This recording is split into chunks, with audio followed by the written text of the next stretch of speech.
क्या आपने भी यही सुना है कि अगर आपका यूजीसी नेट क्वालिफाई नहीं हुआ तो आप कभी डॉक्टर नहीं बन पाएंगे या पीएचडी नहीं कर पाएंगे। क्या आपको लगता है कि बिना नेट के पीएचडी करना एक अधूरा सपना है? तो रुक जाइए थोड़ा सा।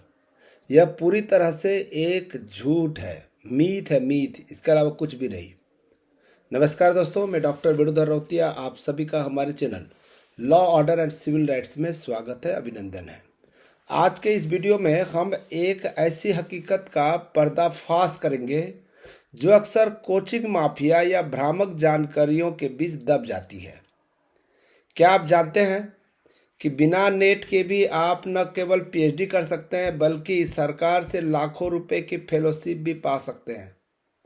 आज हम बात करेंगे उन दो कानूनी रास्तों की जो एपीआई स्कोर के गणित की और उन छात्र अधिकारों की जो आपको एक सफल असिस्टेंट प्रोफेसर बनाएगा।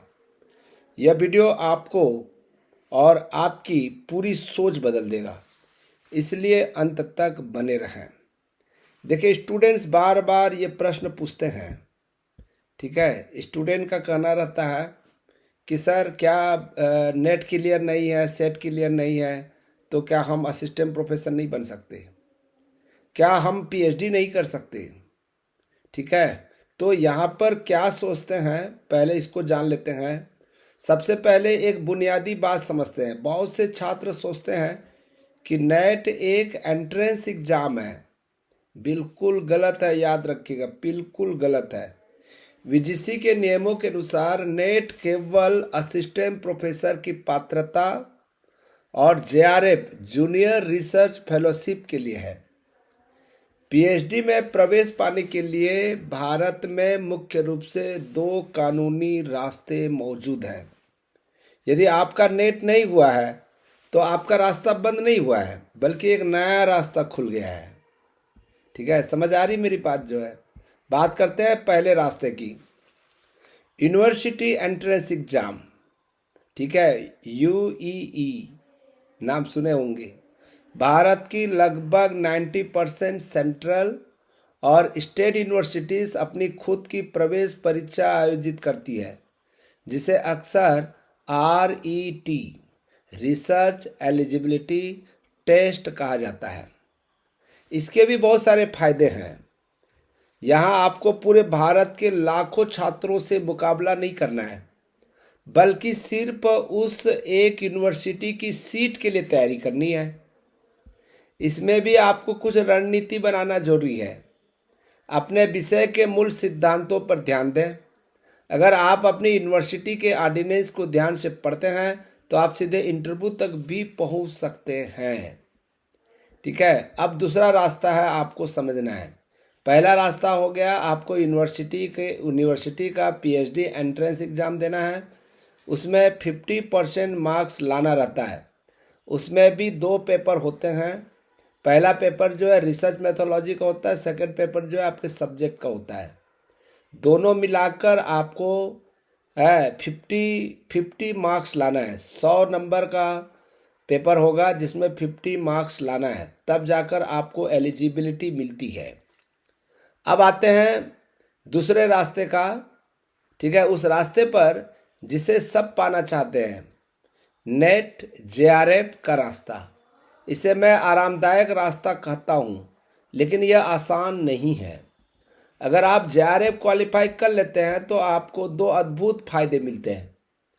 ठीक है, सबसे पहला जो है एग्जेप्शन मिलता है, यानी कि एंट्रेंस एग्जाम में छूट। आपको यूनिवर्सिटी की लिखित प्रवेश परीक्षा देने की ज़रूरत नहीं होती है, आप सीधे इंटरव्यू में बैठते हैं। दूसरा, जो जेआरएफ क्लियर किया हुआ है उनको फेलोशिप मिलती है, बहुत अच्छी राशि, यानी कि 50,000 रुपया पर मंथ। ठीक है, सबसे बड़ा आकर्षण है ये। सरकार आपको शोध करने के लिए 5 साल तक प्रति माह 50,000 रुपया, ठीक है, भुगतान करती है। यानी आप पढ़ते हैं और देश आपके शोध में निवेश करता है। दोस्तों ध्यान दीजिएगा कि कैरियर का कोई शॉर्टकट होता है कि नहीं होता है, असिस्टेंट प्रोफेसर कैसे बने। पीएचडी के साथ साथ आपका लक्ष्य असिस्टेंट प्रोफेसर बनना भी होगा। यहाँ API academic performance indicator score का खेल भी शुरू होता है। याद रखिए, यूनिवर्सिटी में सीधे चयन के लिए आपके ग्रेजुएशन और पोस्ट ग्रेजुएशन के अंक बहुत मायने रखते हैं। अगर आपके पीजी में 80% से ऊपर है तो आपको सीधे 25 नंबर मिलते हैं, और अगर आपकी पीएचडी पूरी है तो आपको मिलते हैं सीधे 30 नंबर।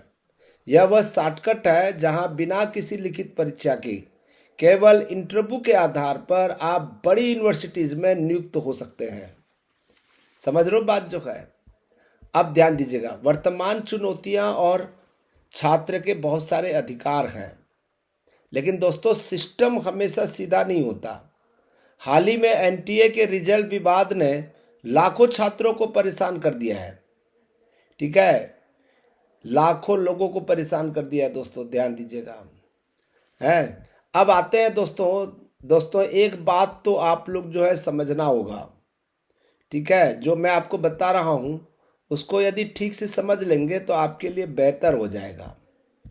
ठीक है, ये जो जानकारी है ज़्यादातर बच्चे मुझे पूछते हैं कि पीएचडी कब शुरू करनी चाहिए। सबसे सही समय है मास्टर डिग्री के अंतिम वर्ष में या उसके तुरंत बाद। जितना जल्दी आप रिसर्च शुरू करेंगे आपके पास करियर के उतने ही अधिक अवसर होंगे।